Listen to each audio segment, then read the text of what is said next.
tidak daring. Nah, misalkan berupa tanda tangan, saya kemarin hadir Bu, terlambat tanda tangan gitu toh, masih saya kasih tanda tangan, masih dikasih tanda tangan Bu Caci. Tapi kalau dengan sistem kita enggak bisa lagi kan seperti itu, kan dia seperti robot, jadi kalau absen ya absen, enggak absen ya enggak absen. Oke Bu Caci, mohon izin bisa dimulai Bu Caci untuk merekamnya. Ini sudah saya rekam Bang Gun, jadi nanti mungkin saya potong gitu ya untuk yang bagian awal, tapi ini perekamannya sudah gitu ya, siap. Yang intinya. Ya, monggo Bang Gun langsung present saja, enggak apa-apa, sudah saya rekam. Siap. Kasih Bu Caci. Oke. Iya. Oke, baiklah. Ya, baiklah teman-teman, sudah tampak tampilan materi saya hari ini. Loading ya. Ini punya saya juga masih muter-muter. Oke, sudah terlihat rekan-rekan mahasiswa dan Bu Caci untuk tampilan Sudah Bu. Hari ini? Sudah Bu. Oke, sudah ya. Oke, baiklah. Ya, bismillahirrahmanirrahim. Assalamualaikum warahmatullahi wabarakatuh. Rekan-rekan mahasiswa Senusantara, ya, pada pertemuan yang kedua ini saya akan menjelaskan materi terkait potensi sumber daya alam nabati dan hewani khas daerah setempat dan cara pengolahannya.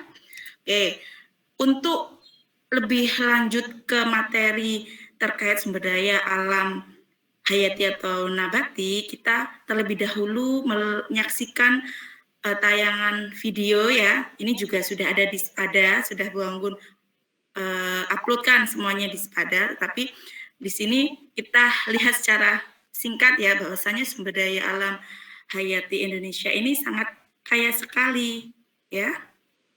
Ini kok tidak bisa ya? Cannot play media. Nanti kalian saksikan sendiri berarti ya di Sepadanya sudah ada videonya.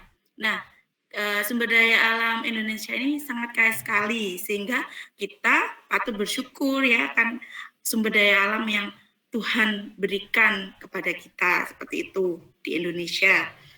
Selanjutnya, Bu Anggun, mohon maaf untuk suaranya bisa lebih keras Bang Gun, soalnya di saya enggak kedengaran, nanti rekamannya enggak bisa. Oke. Enggak maksimal. Gini sudah jelas Bu Caci? Kalau jelasnya sudah Bu Anggun, tapi keras. Pelan. Oh gitu. Ini saya sudah. Halo? Gini aja ya, enggak usah pakai headset gitu ya. Ya, lebih keras Bu Anggun. Ya, ini lebih keras, oke? Enggak usah pakai headset nanti. Saya ulangi lagi berarti ya. Untuk pertemuan kali ini kita akan belajar terkait potensi sumber daya alam nabati dan hewani khas daerah setempat dan nanti cara pengolahannya seperti apa. Nah, sebelumnya nanti kalian bisa saksikan video ya pendahuluan di Spada Dikti. Nah, di sana intinya itu bahwasannya sumber daya alam hayati Indonesia ini sangat kaya sekali sehingga kita patut bersyukur kepada Tuhan atas nikmat sumber daya alam yang diberikan kepada kita. Persebaran sumber daya alam hayati di Indonesia hampir merata di seluruh wilayah Indonesia. Mulai dari cengkeh hingga sagu dapat hidup subur di Indonesia. Persebaran sumber daya alam tumbuhan di Indonesia dipengaruhi oleh keadaan suatu daerah, seperti suhu, iklim, kesuburan tanah, dan sebagainya.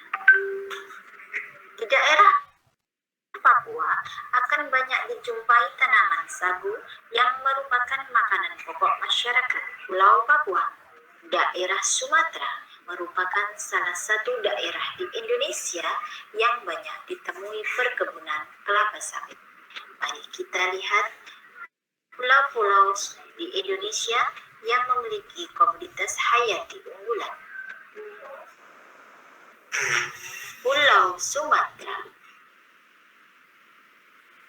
Pulau Sumatera pada dasarnya memiliki 6 komoditas hayati unggulan, yaitu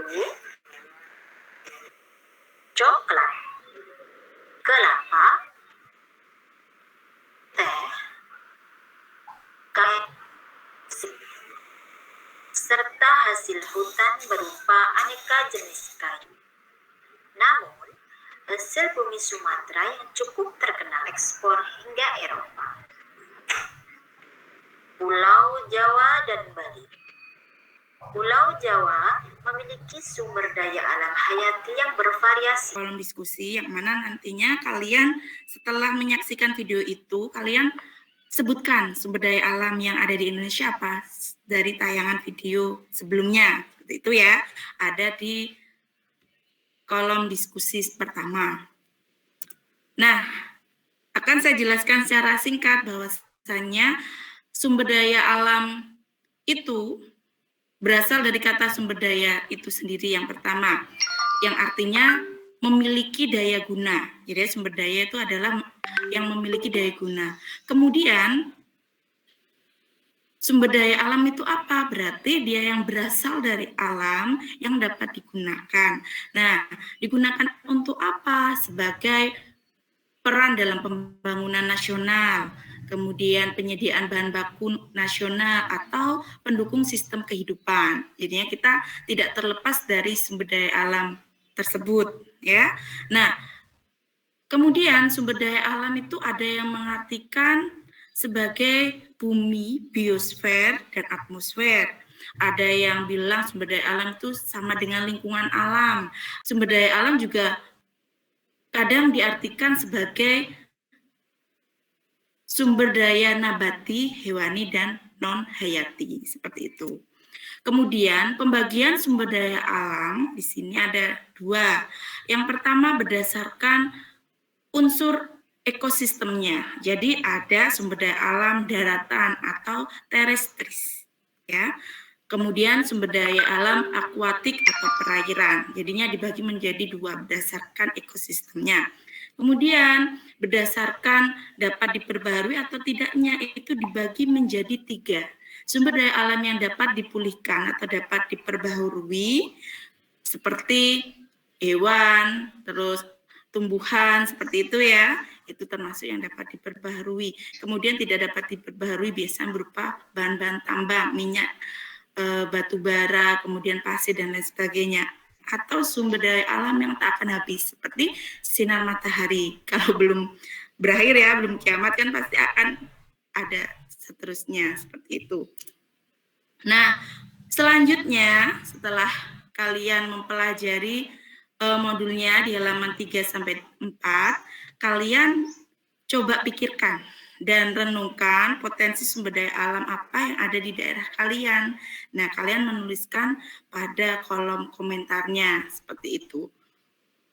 Yang ada di sekitar kalian itu apa sumber daya alam? Boleh yang secara pengelompokan darat ataupun perairan, atau yang tadi dapat diperbaharui, tidak dapat diperbaharui, atau sepanjang hayat seperti itu. Kemudian, nah karena kita belajar potensi atau potensi sumber daya alam di daerah sekitar. Nah, kalau di daerah sekitar Buanggun, Bu Caci, dan mahasiswa di sini, kita kan ada di daerah Tuban, ya, Jawa Timur. Nah, berarti secara geografis daerah kita kalau di utara itu berbatasan sama Laut Jawa.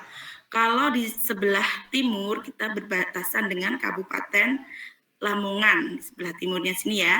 Kemudian di sebelah selatan Kabupaten Bojonegoro, sebelah barat Jawa Tengah, berarti provinsi yang berbeda, yaitu Kabupaten Blora dan Rembang yang termasuk dalam Provinsi Jawa Tengah, seperti itu.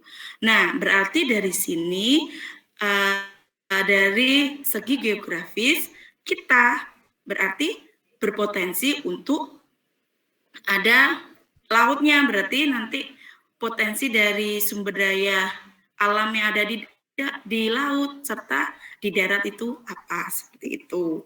Nah, nanti kalau rekan-rekan mahasiswa di daerahnya itu kira-kira apa, adakah sumber daya alam dari lautnya? Kalau misalkan dia berada di tengah kan tidak ada, hanya daratan saja. Mungkin bisa perairan ya, budidaya perairan seperti tambak dan lain sebagainya, itu untuk yang nabati, yang hewaninya memungkinkan. Tetapi kalau sumber daya lautnya berarti tidak ada kan, seperti itu. Jadi nanti ini tergantung kondisi dari rekan-rekan mahasiswa. Nah, kemudian kalau di sini berarti potensinya ada potensi perikanannya. Berarti dari perikanan di sini adalah dari budidaya tambak atau keramba. Nah, itu biasanya apa? Ikan bandeng, udang, lele, belut, dan lain sebagainya yang ada di budidaya perikanan tambak ya, atau keramba. Kalau lautnya apa? Berarti ya hasil tangkapan dari ikan laut, rumput laut, padang lamun, si pertanian dan perkebunan. Nah, di sini mungkin hampir ada mungkin yang sama dengan kita di sini ya. Nah, di sini khasnya adalah padi pendok atau di sini padi yang ditanam secara organik mulai dari pupuknya, pestisida seperti itu. Jadi dia relatif tahan terhadap hama juga seperti itu. Dengan nilai jual yang tinggi. Kemudian kacang tanah juga merupakan khas di sini ya. Nah, selanjutnya ada duku perunggahan juga di sini. Jadi ini adalah nama dari tempatnya duku biasanya seperti itu, Bu. Nah, bedanya apa kayak gitu? Di sini lebih manis, terus juga bijinya relatif tidak besar seperti yang ada di pasaran seperti itu.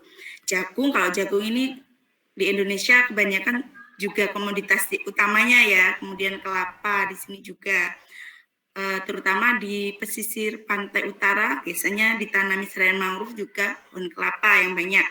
Cabai ini sudah biasa juga.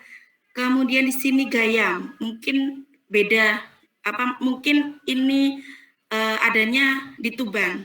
Soalnya dulu juga pernah beberapa rekan yang dari Malang, dari Pasuruan itu mengiranya kayak bote seperti itu ya. Apa ya? Talas seperti itu. Ternyata ini pohonnya itu besar seperti pohon mangga, tetapi buat keripik, potong ataupun kerah sama ya. Mungkin di daerah mahasiswa juga sama seperti itu. Tapi yang di Bali berarti ini karena merupakan salah satu dewanya mungkin tidak diolah ya, jadinya seperti itu. Jadi tergantung daerahnya masing-masing.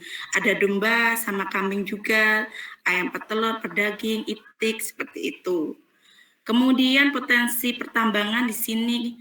Nah, kenapa kok Tuban ataupun daerah Gresik, Tuban, Rembang itu ya, kenapa di sana banyak berdiri pabrik-pabrik semen seperti itu? Memang potensi di sini itu batu kapur, banyak gunung-gunung kapur dan tanah kapurnya. Nah, seperti batu gamping di sini juga banyak ya, potensi nabati daerah kalian yang menurut kalian ini sangat khas di sana. Terus kemudian komposisinya ini bermanfaat untuk apa seperti itu.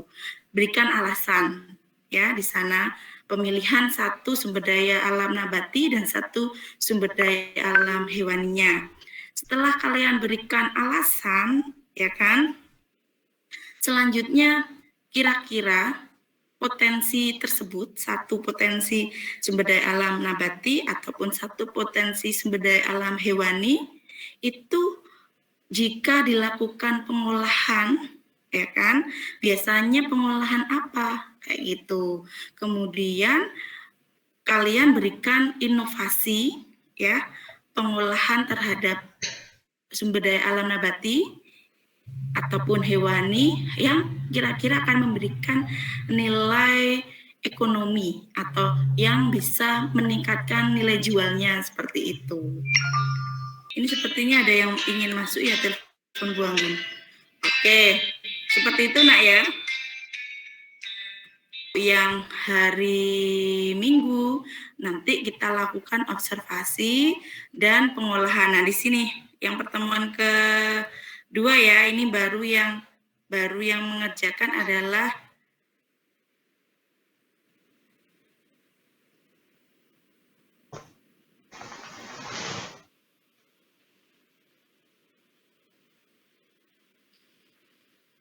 rekan mahasiswa siapa ya ini? Oh, sudah ada Mbak Rosa.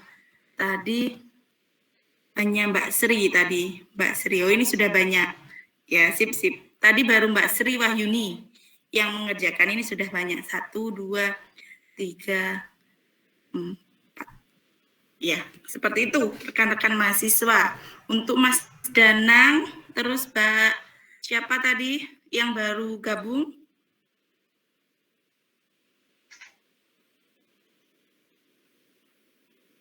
Yang baru gabung, mohon maaf ya. Siapa ini Mbak? Siapa yang telepon Bu Anggun? Mbak Nur Hayati sudah masuk, Mbak Nur Hayati.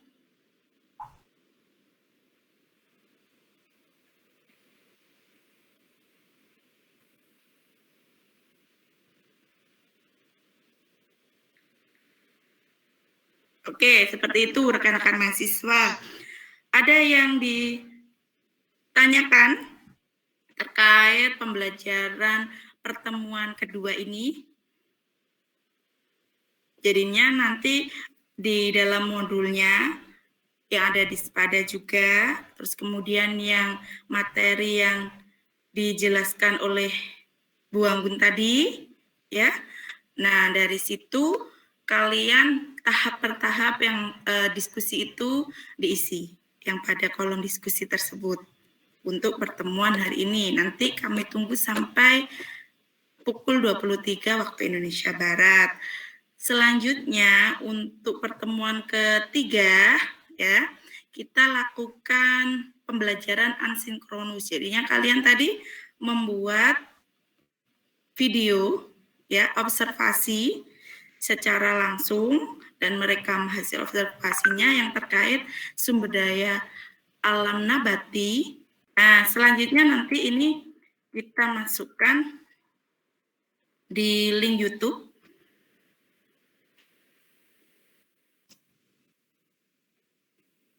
Nah, link YouTube di sini nanti kalian isikan di Spada Dikti. Nanti ini akan saya buka.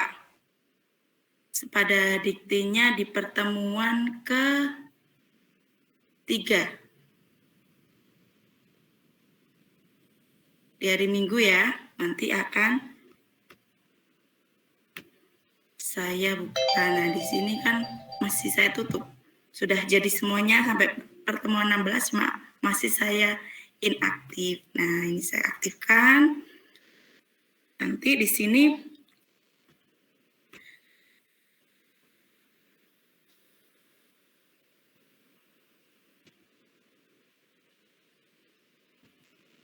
nah, pada diskusi yang keempat, kalian disuruh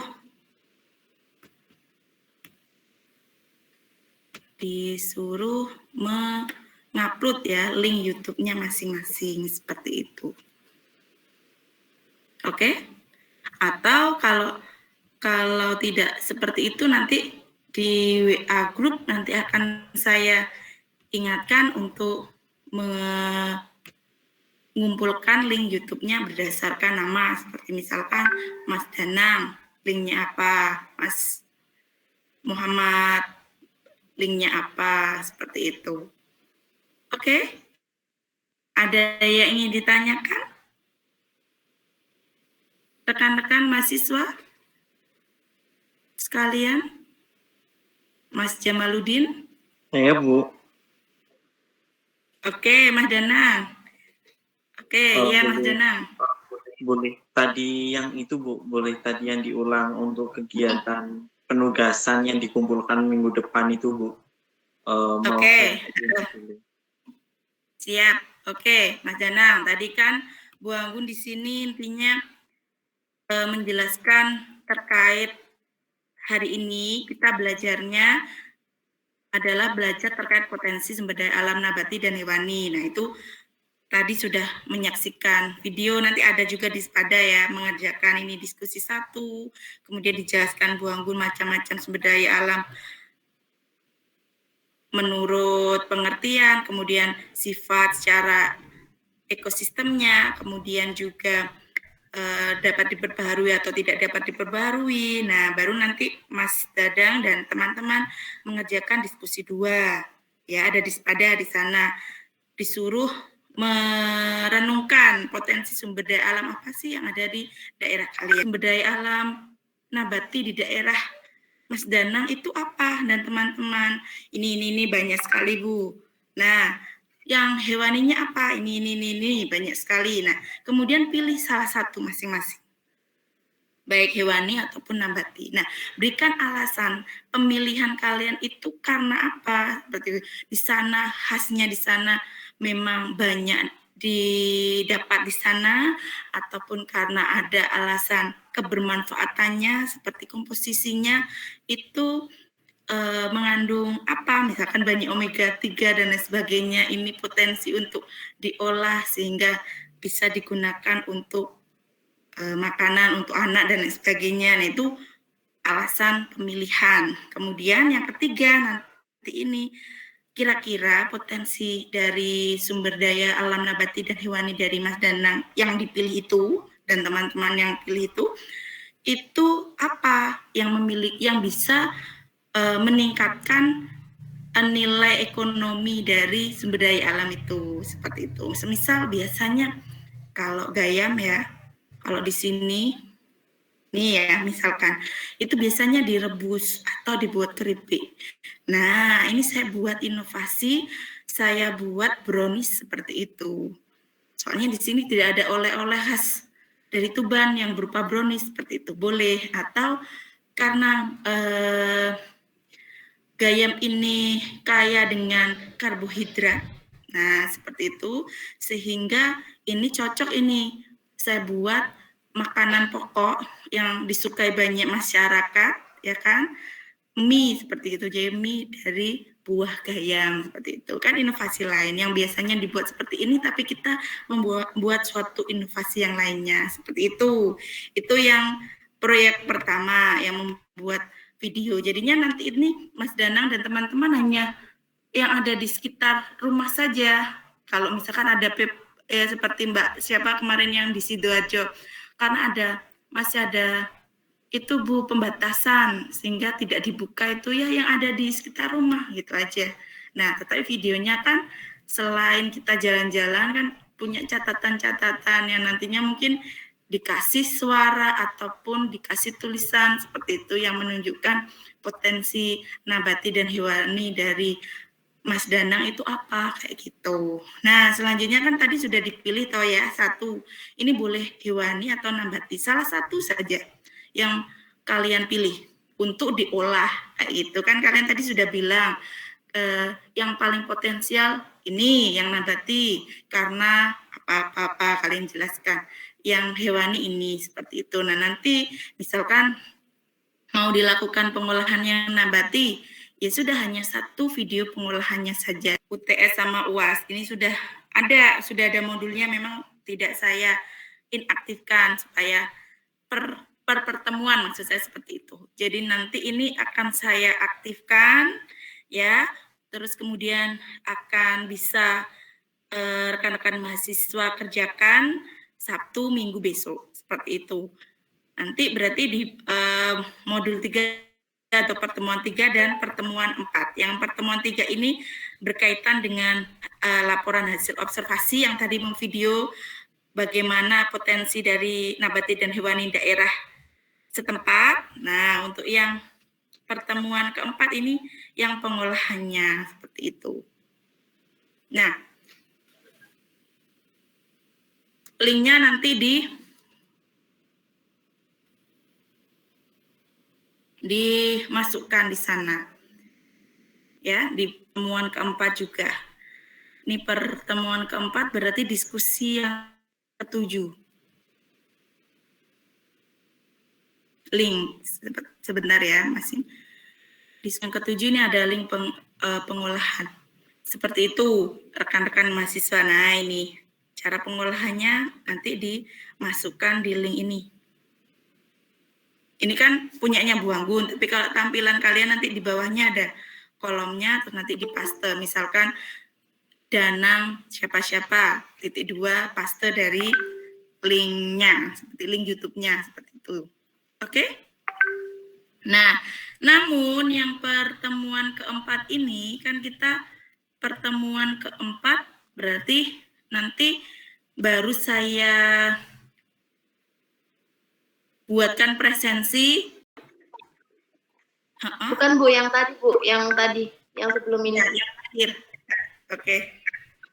Ya Bu, yang video observasi itu berarti kita bikin nabati sekaligus hewani Bu. Hewani, iya, seperti itu. Dijadikan satu. Tidak usah berpikir yang sulit-sulit gitu, nggak usah.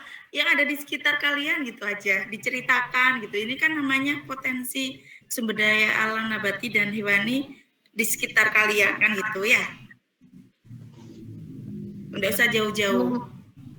Iya Bu, maksudnya saya belum paham, maksudnya itu prosedurnya bikin videonya kayak gimana ya Bu, contoh gitu.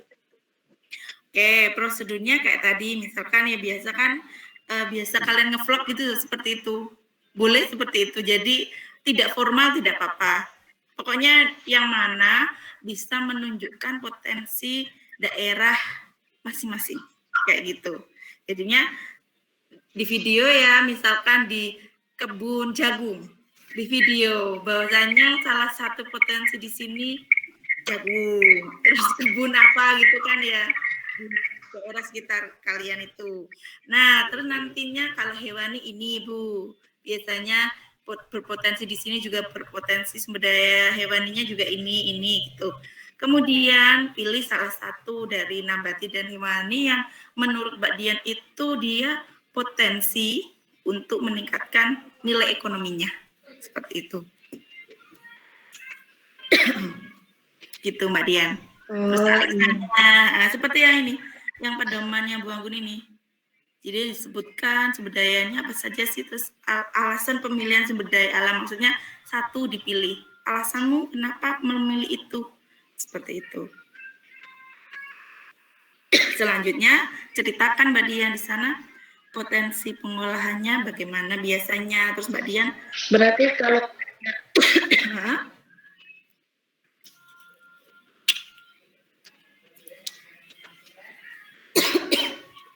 berarti kayak misalnya contoh kayak potensi hewaninya tuh misalnya ikan gitu ya Bu, kita boleh kayak videonya tuh ke pasar ikan gitu boleh ya Bu berarti? Boleh.